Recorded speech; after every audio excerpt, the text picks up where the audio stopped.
दरियाए सतलुज में भारत से आने वाले सैलाबी रेले की तबाहकारियां जारी। मजीद कई देहात जेरे आब आ गए। उकाड़ा के इलाके अटारी के मकाम पर 60,000 क्यूसेक से जायद का रेला गुजर रहा है। पाक फौज समेत दीगर इदारे इमदादी सरगर्मियों में मसरूफ हैं। कसूर के इलाके से सैलाबी रेला गुजर जाने के बाद पानी की सतह में ठहराव आ गया। हकीवन और धूपसड़ी समेत 5 देहात का जमीनी राब्ता मुनक़ता हो गया। हेड गंडा सिंह के मकाम पर 52,000 क्यूसेक का रेला गुजर रहा है।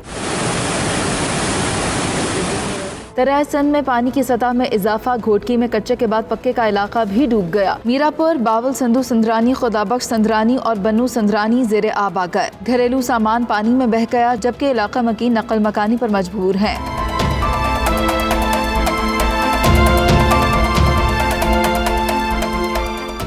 राजनपुर के इलाके जामपुर, कोटमिठन, रुझान में सैलाबी रेले ने तबाही मचा दी। पानी में डूबकर जाँ बहक होने वाले नौमौलूद की लाश मिल गई।